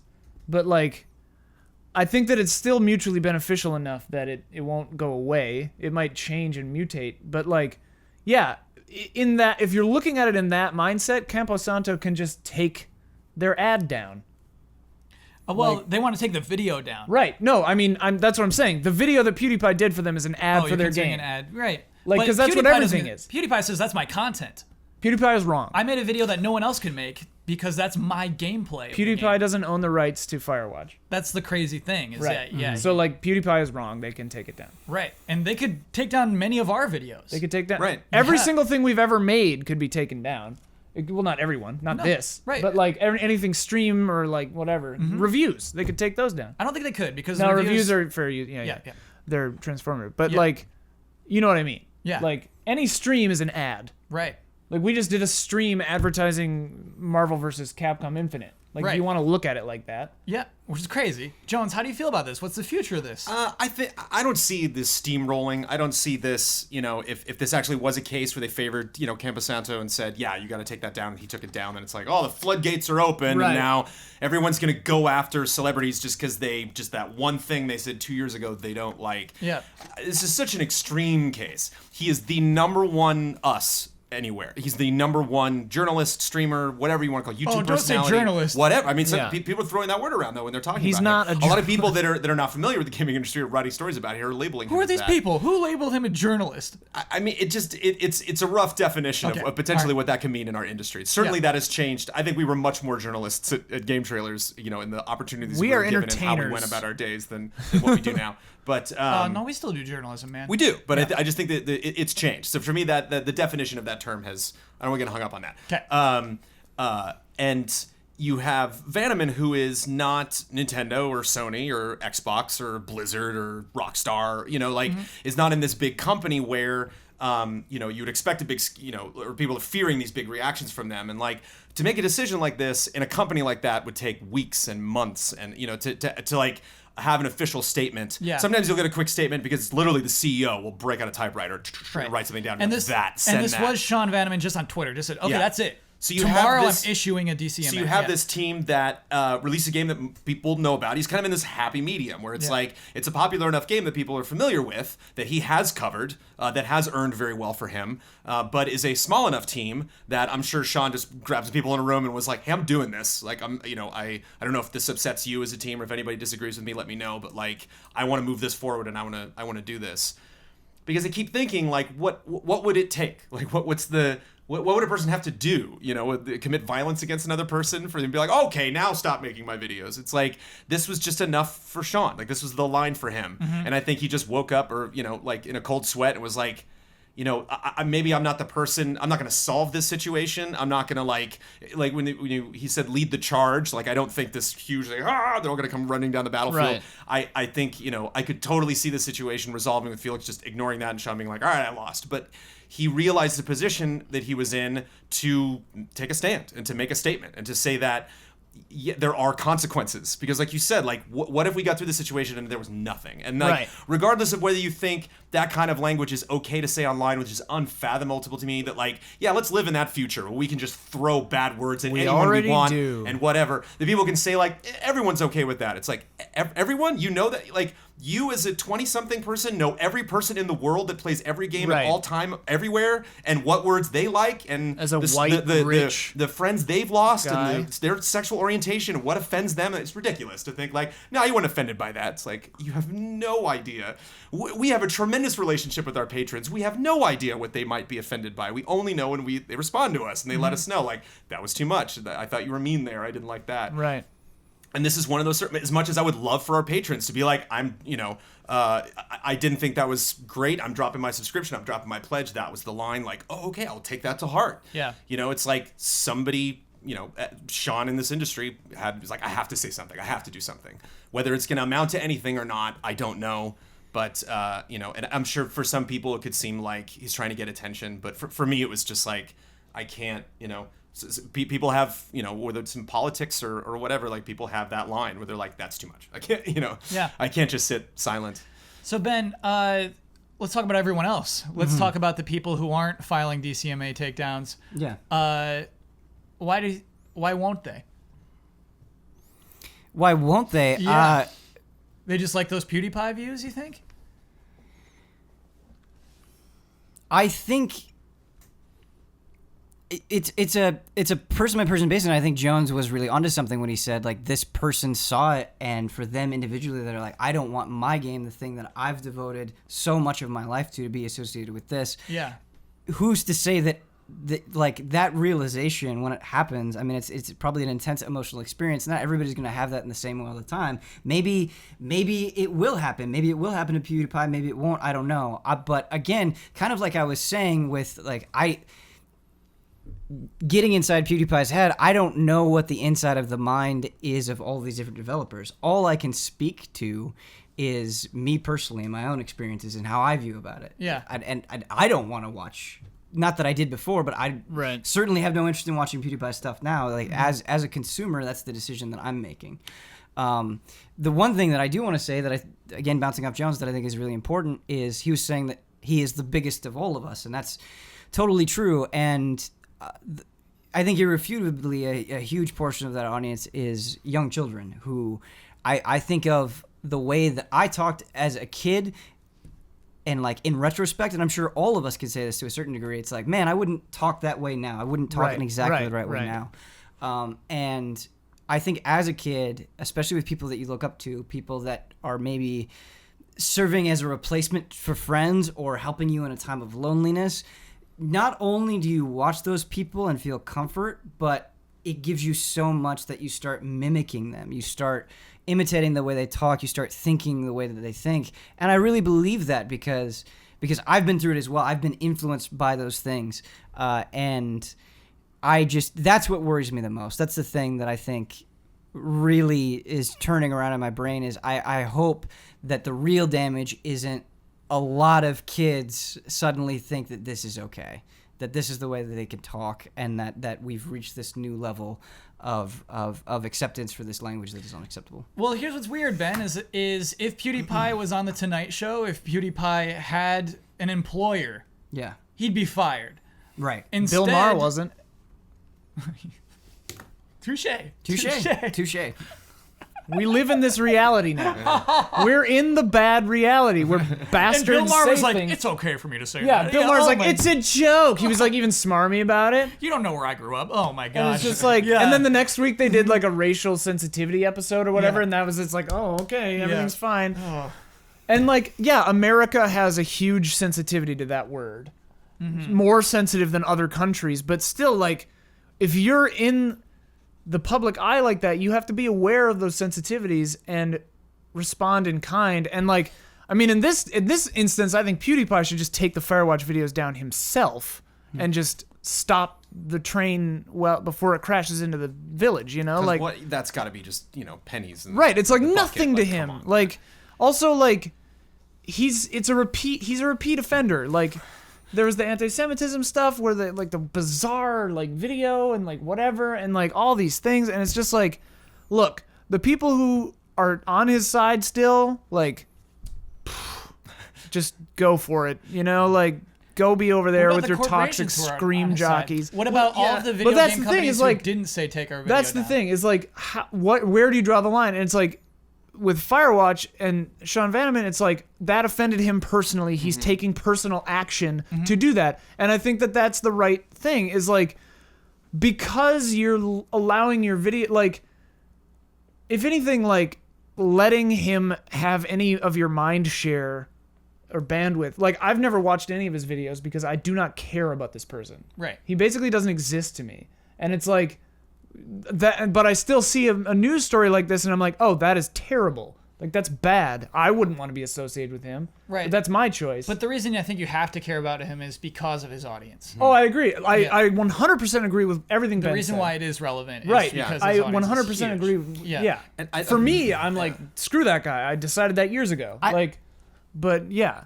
I don't want to use this opportunity to make this seem like I'm puffing us up, but I think it is relevant to the conversation. There's a reason why our slogan is love and respect. That wasn't a mistake. I don't think we're always 100% faithful to it in the way that we want to be, but it's something that we strive for. It is something that when we do feel like we mess it up, we talk about, we reevaluate. Right. Because I think as a group, we decided that this was something that was important to us. Yeah.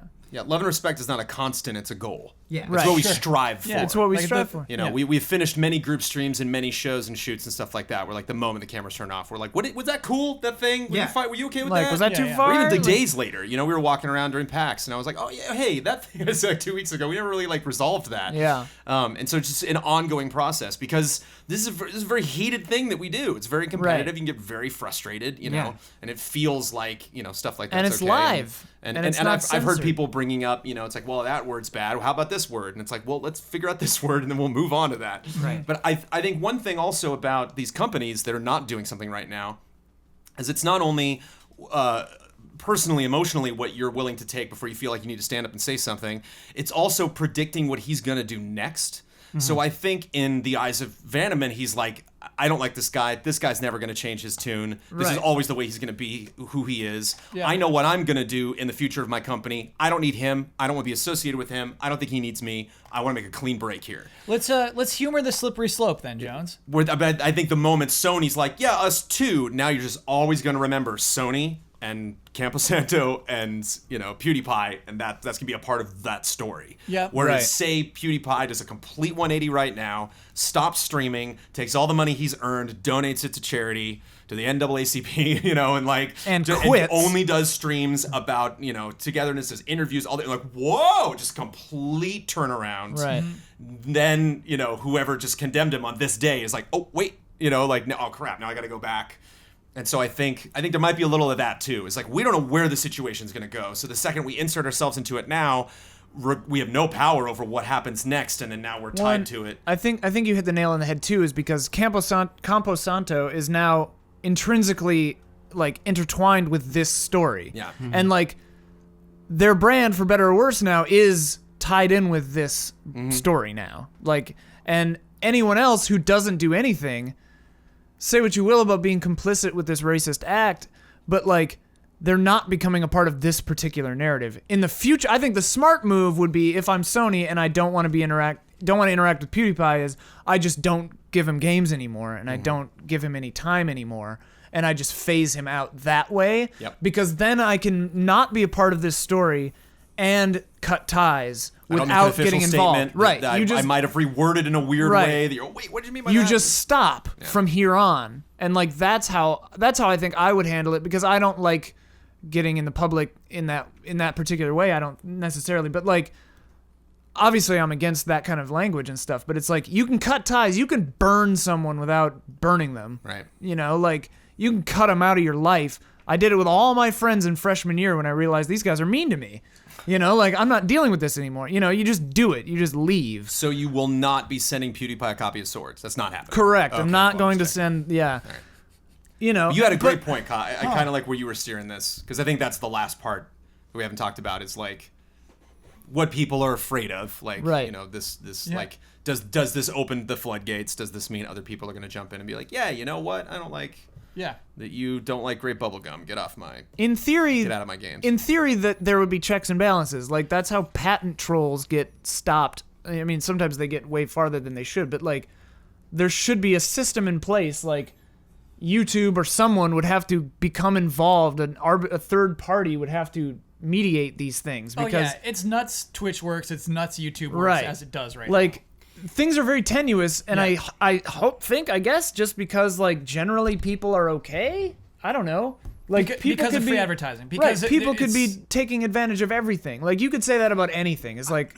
I think that's where I'm coming from with it. I actually don't think people are wrong in thinking about the slippery slope. It is good to have that skepticism. It is good to wonder if and when these companies will be abusing their power. But I think if you take a step back and you look at YouTube and you look at Twitch, it is insane that we're able to do what we do as freely as we're able to do it. And it's only gotten more prevalent and more powerful over time. Right. I've been on the other side of this argument with completely different other things as far as that slippery slope thing, where, like, there's a legal case that's going and I'm like, wait a minute, I don't like this, because then that means if this, you know, person that brought this case against this big corporation wins, then anybody can bring it under these circumstances toward companies and be like, oh, I don't like that and I don't like that. Yeah. And I one time had just a great run around 2-hour debate. I wouldn't call it an argument. It was like a really nice, healthy debate with someone who's in law school. And they were like, the thing you have to understand is when these policies are set forward, when they set up things like this that is a tool that developers can use to stop YouTubers or to say, like, I don't like this content, it doesn't mean anything unless someone acts on it. Right, You know, like, right. it literally is air. It's just it has no value whatsoever until that one person's like, you know what? Let's do it.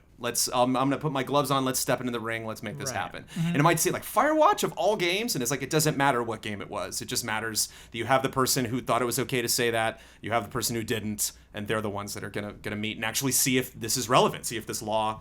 I don't know if it's a law, what you would call it, but like it's law, baby. It's law to see if it holds up. Yeah. And we'll see.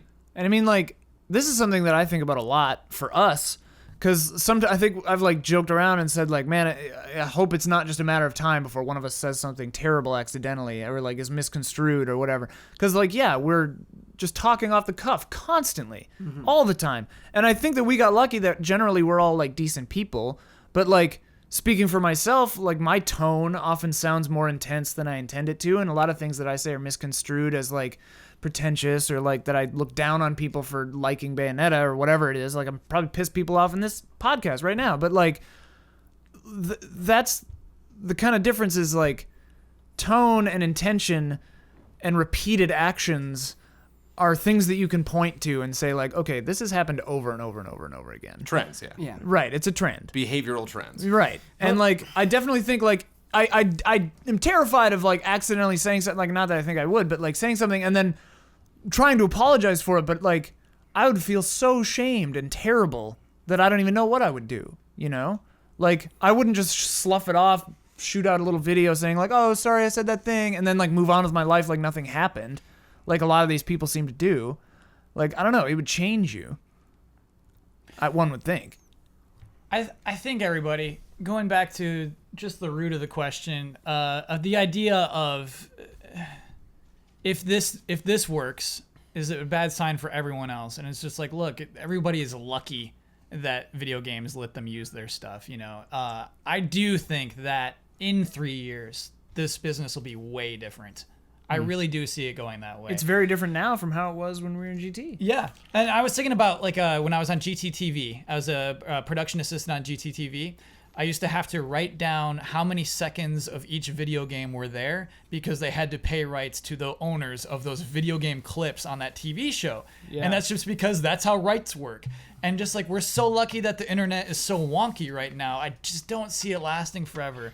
And I can almost see this being a spark, but yeah. I think like more likely things to be a spark are like things like SAG, voice actors union stuff. Sure. Getting into that kind of territory where video games would then want to monetize more on. And we're showing music, we're screen showing time. voice acting performances. Right. And on it's like, our how do you streams. monetize that? Yeah. Yeah, I think the biggest, just as somebody who's been doing this for a very long time, Yeah. the one where I was like, boy, we're gonna get nailed, and nothing happened. I was like, get out of here. When we did the Star Wars retrospective, Yeah. and I just had my way with all 6 Williams soundtracks. Whee! Episode 1 through 6. I was Yeah. like, I'm putting it all over this, and like nothing. Are They those never- on YouTube though? Still, yeah. You can Oh, go okay. check out Wow, I didn't know Wow. about those. Sneaky Jones. and nothing. Yeah, never got a cease and desist from Lucas or Until John Williams now. or 20th Century Fox or anything. I was like, whew. Yeah. We don't own that content anymore. Talk to IGN or So whoever. yeah, I'd say if you are afraid of that, if you are afraid that this is going to like, yeah, eventually we're gonna lose these rights. They're not ours. We don't have the right to stream any game we want and say all the words that we want. That's not a right. That's not Right. a thing. That's a Yeah. that belongs to us. This is all ephemeral. Yeah. And so it's good And, while like- it lasted. Well, and also like one would hope if the system is working properly, Yeah. bastards would be punished and not allowed to do things that are bad, and then the good people wouldn't be. Sure. I know. I guess you could say PewDiePie was punished. He lost a deal that he had with Maker, I believe, and he lost a deal with YouTube Red. He had a show. It's just Yeah. like, we're not doing that show anymore. But yeah, YouTube will still host him. Come on, all that Right. money. Why would you say no to Right. it? Right.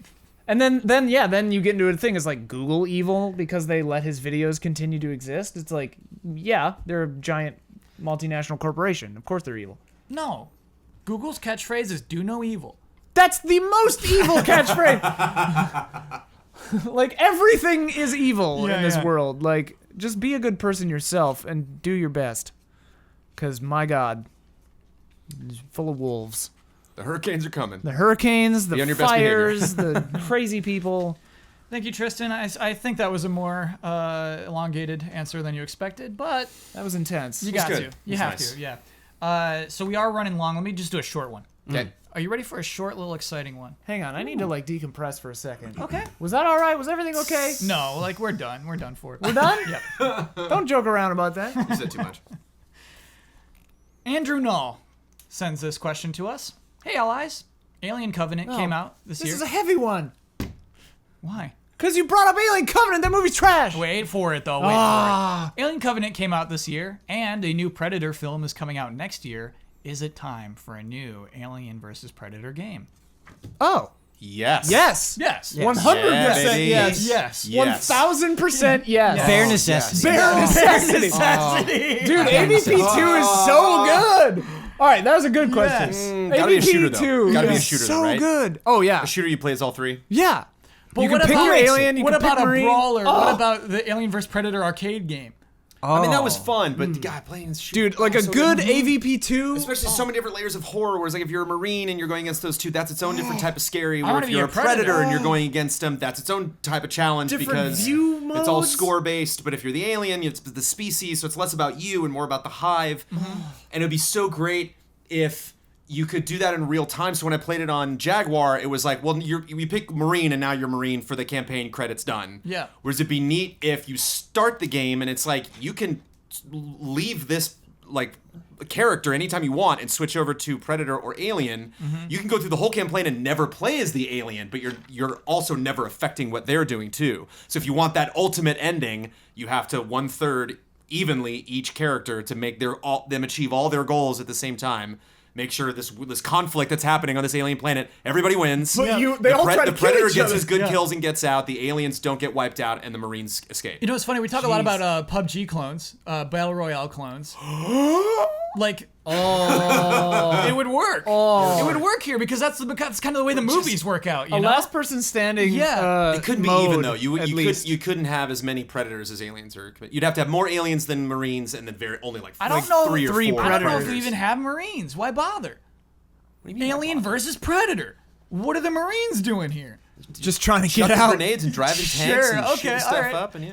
Or if it's not Marines, but you're just like If citizens. I'm a predator, it's way more fun to kill a Marine than it is to kill an alien. So let's say like if you die, you seen become an more. alien, and then so like aliens have increased speed outside of the safe zone. So basically, Oh you my become gosh. the swarm of aliens if you die, and so it does. It feels like the swarm of aliens are closing in. They on are you the safe zone. as you're just yeah. like a cool predator. Just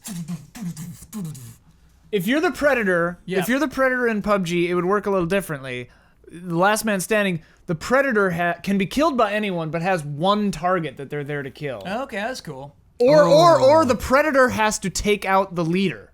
Like whoever's like 'Cause that's what surviving predators the care longest. about. Predators they care are about just doing killing this for sport. the apex predator. Yeah. They're doing it for sport. Or Yeah. there's like a point system where like if you kill someone, it ranks how many people they've killed. Right. And so it adds up the value The of that, bounty that goes kill, up you for know? the- So, like, yeah. If you're just taking out stragglers, you're not going to do very well. Right. Talking about Gotta the, have more than one predator though, because you Oh. have them competing against each other. talking Yeah, about it's the like apex Predators. predator. Yeah. Whoever the last survivor is, that's when the predator spawns, and it's just you versus the predator. Oh, Yeah, so it's like a Schwarzenegger- secondary mode. So it's, no, that's a game after a game. Yeah, yeah, yeah. Schwarzenegger v It's Predator. just PUBG and a predator It's shows up PUBG at at the the end. It's so end, good. and It's it's yeah. PUBG like, all with right, aliens. your chicken dinner is the And predator. then at the Yes. end, the human or the alien, whoever lives, faces a predator. Right, yep. Did you just do the predator noise? Yeah. Oh, that freaked me right out. Cracked it. Oh Alright. my god. Thank you, yes. Andrew. Well, there'd be like a billion different modes. But Like, now there'd be- that game yeah, doesn't yeah. exist. No. This is a mode in a full AVP game too, with Yes, yes, yes. campaigns. Yeah, Oh, yeah. there's still a campaign. Okay, all right, great. It's time for bets. God. I Next want week's that game bets. so hard. Marvel vs. Capcom Infinite released or will release on Tuesday, September 19th. We're going to join a quick match. We're going to select 2 random characters. If there isn't random select, we're going to close our eyes and jiggle the analog sticks. And once we get into our match, we're going to hold right on the left analog stick for the entire match, regardless of where we start. Right meaning right, not forward or backward. Just actual right on the controller. Yep. How long will we survive? Brandon Jones. 19 seconds. Ben Moore. 20 seconds. Oh. I've got the outside 32 seconds. Okay. I have 20 seconds. And the wild card. Don Casanova. Done by law. Bets 1 minute and 4 seconds. Sweet, faithful Dawn. Yeah, Jones, we ended up way too close on that. I don't feel too good about us running the board here. I like being low though. The low, if Yeah. we just die in 8 'Cause it's seconds totally somehow. possible. Yeah, it's totally possible. We'll see. So then anything Because I just above... imagine what I've never seen every time we've done this, and I'm surprised because you think like that's one of my favorite things about fighting games is really like seeing the personality of that player, you know, come through that character. Yeah. Mhm. Is that moment of realization of like they're not even trying. Right. You know, like wait a minute. Oh, you're the player. I'm playing against 'Cause some joker you that's feel like lagging you're out, great. or Yeah, like just you think whoa, you're doing just great. not paying attention, and so like you just you reserve, you block a little bit, and then just like wait a minute, and then okay, you know, Yeah. I'm cashing in all my chips and ending this Yeah. right now. Yeah. But sometimes they don't. They toy People with will us, be or they fun get with you and confused, like or, duck a little. Yeah. Yeah. Yeah, if they start joking around, like Don they wins. realize you're like AFK or something. Don wins if that's If they possible. wait, wins. if Don they're wins. polite. Oh, Don always wins. Oh yeah. Speaking of Don winning, let's talk about last week's bet. Oh, we didn't have a Don vote actually last time. Talk about Destiny 2, which released on Wednesday of last week. What will the trophy percentage be for the following trophy? Long and Winding Road, reach level 20. Ben, if you could look that up while I recite everyone's bets. I was surprised. How do you Jones? look that up? It's cool. I use the app. Use a little PlayStation app. Jones, you bet 8%. Bloodworth bet 65%. I've got it. Huber bet 74.3%. I bet 22%. And the actual percentage of people who have the trophy for reaching level 20 is 69.5% is what it says. and that is definitely a win for Bloodworth, who had 65. Wow, it's so many people. Common, 69.6. Are you level 20?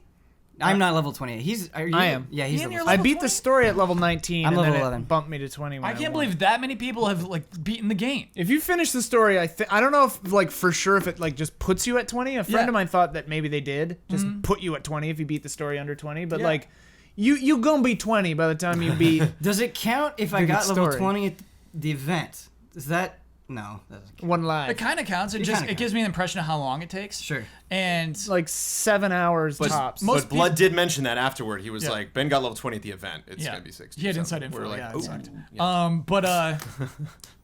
It's just crazy because like most people don't finish most games. Yeah, And this idea it's true. that this fan base has just mauled through that game is crazy. Well, and the weird thing about Destiny is hitting level cap is not finishing the game. right. Hitting level cap is like, here's the point. Like, it really is like the real Destiny 2 starts Right, here. yeah, It's like exactly. it's like if you're actually gonna play this game, you start after you beat the game. You know? No, it's horrifying. Like South Park with Warcraft. Right. Now we can finally play the game. Right, exactly. It's like you have to hit level cap to actually play it. So Brings our score to Purple Platypi 17.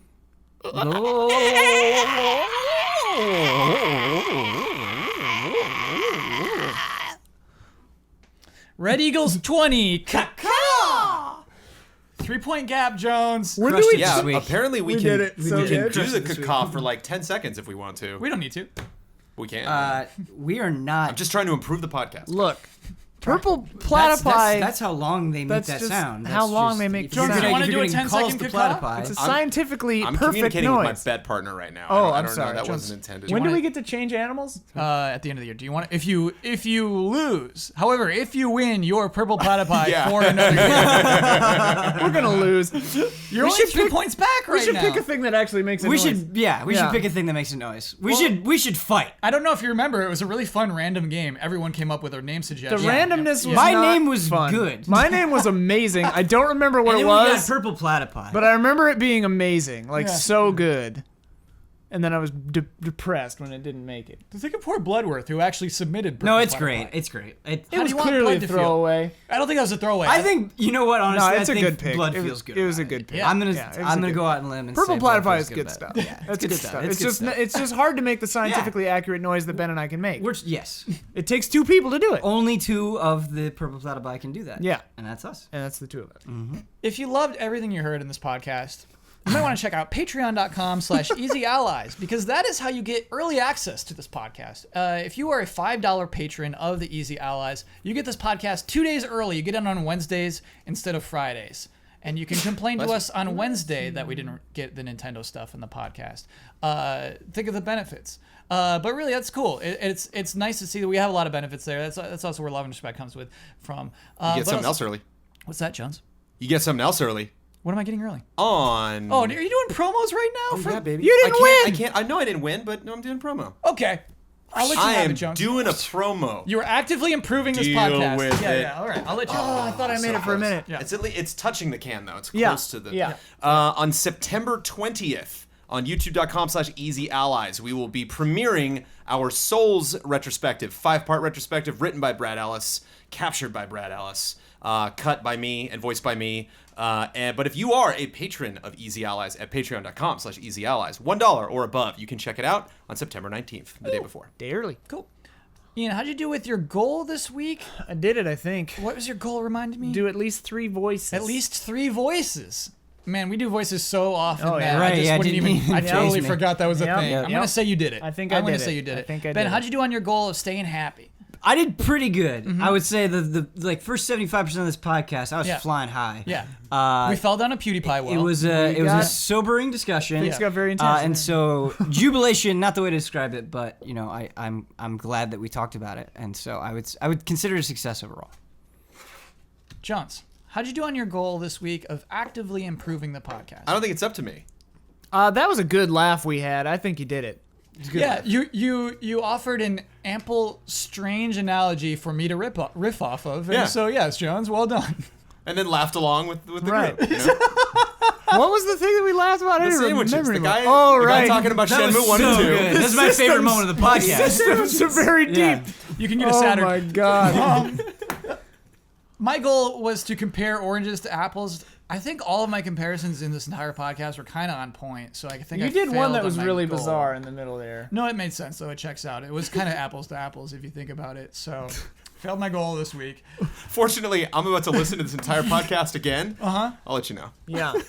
I mean, Jones, you're just going to find that I make 10 out of 10 analogies this Perfect entire analogies. podcast. Perfect analogies. Who's in the Bloodworth seat? That's Ben. Ben, You win the right and responsibility to share your Twitter handle with the entire world. You get to promote any Easy Allies video you would like Talk to promote. about happiness. Yeah. You get to have the final word on anything you've disagreed with or want to reiterate, or also the recent trend is just something you want to say. You could also just say something, and you get to sign off with your trademark sign off. Okay. My Twitter handle is at BenMoore035. If you want to find me there and talk about video games. The video that I want to promote, I try my best to promote other people's videos, other guys' videos, because I'm constantly inspired by these guys and all the great work that they're doing. But I'm actually going to promote one of my own this time, just because it was such a pleasure to do. I'm going to promote the Metroid Samus Returns review because I had a lot of fun writing it.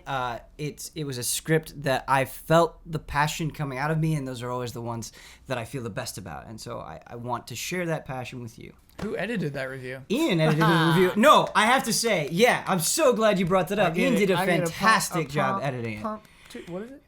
Promotion 2. Yeah, you get a promotion too. No, I think sometimes these guys don't like editing my stuff because I'll like have a laundry list of like, well, this wasn't quite right. Let's change this. You want to know? You're pretty nitpicky. You want to know a secret? Yeah. I definitely cut. I know who I'm cutting for when I'm cutting a review. Oh yeah. I'm like, this is a Ben review. He'll not like this, so I'm not going to do that. I get. And very if like this is a particular with it. Bloodworth review, like I need to be very specific about Right. stuff. If it's a Huber review, I'm like, yeah, that's fine. But anyway, I watched the Metro review and had absolutely zero complaints because Ian knocked it out of the park. He Thank you, He yeah. went above and beyond. I really appreciate that, and I don't say that often. So Jones did a great job voicing it. Yeah, who does Yeah. the voice? Jones does- Jones? No, Jones does a great voice. did it. We did. No, We did it. Good review. No, Jones did a great job voicing it. There are some times where I'll write a script and like I feel for Jones because like the way that I'm reading it is obviously not the way that he's gonna read it. There's gonna be some differences there. There's a disconnect. But like he said every line in this script the way that I envisioned it, and so that's always a treat too. I didn't want to paint Huber in a bad light there, by the way. No. I was don't just think you joking did. around. No. What do I have to say? The final word. The final word. Yeah. And your trademark sound. The thing that the final word that I want to say is try as best as you can to have empathy to others. Try to understand people. Try to. It's easy to rise to anger. It's easy to rise to hate. Try to rise to love. That's what I want to say. And my trademark sign off. I guess I haven't done this since E3. I don't even know if I'm gonna get the name right. Akashic Records of Bastard Magic Instructor. I don't even think that's right. But that's what it is. That's gonna be the trademark sign off. Bye everybody.